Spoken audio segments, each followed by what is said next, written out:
Sir, gaano kahalaga na makausap niyo si Senator Alan Cayetano para sa inyong Senate presidency, knowing na siya yung pinalitan niyo at para sa mas united na Well, ginawa ko kahapon, I reached out to all of the members, including the minority members on the floor.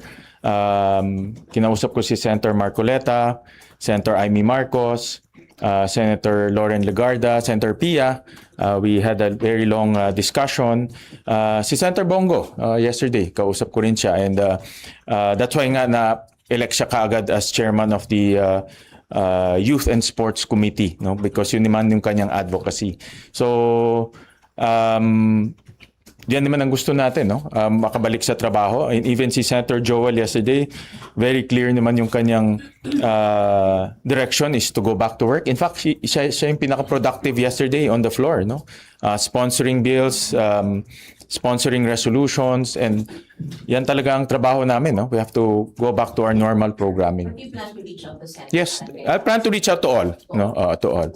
After I've talked to Senator Camille Villar yesterday, we talked also. Kaya rin na-appoint siya as chairman of the Government Corporations Committee, which is a very important committee dahil we're also looking at implementing the optimization bill and kasama doon ang GOCCs. Do you see the need for a caucus, especially dahil malapit? Yes, dadating rin tayo dan. In fact, we will have an all-senator caucus before the impeachment. Sir, hindi pa nagko-congratulate sa si Kanan. Okay? Personally, wala pa, no?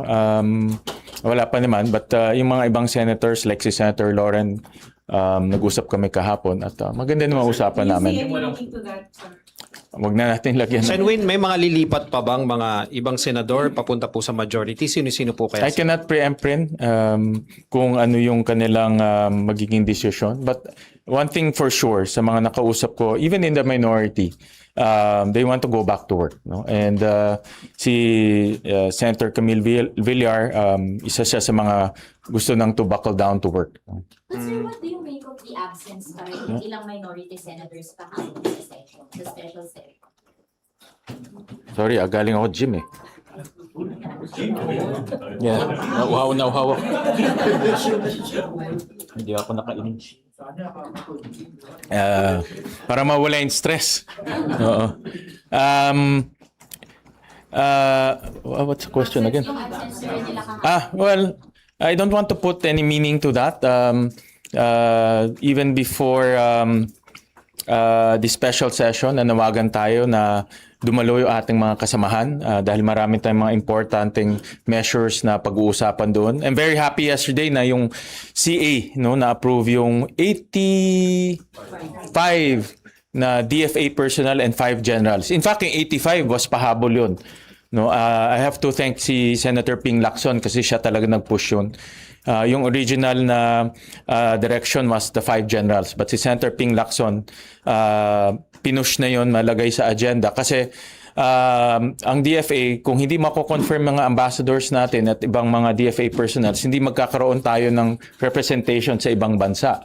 Yung iba naman hindi ma-promote, no? So na-stall yung promotions tsaka na-stall yung mga diplomats natin sa iba't ibang embahada, no? So I thank Senator Lacson for making sure that those 85 DFA personnel were confirmed, no?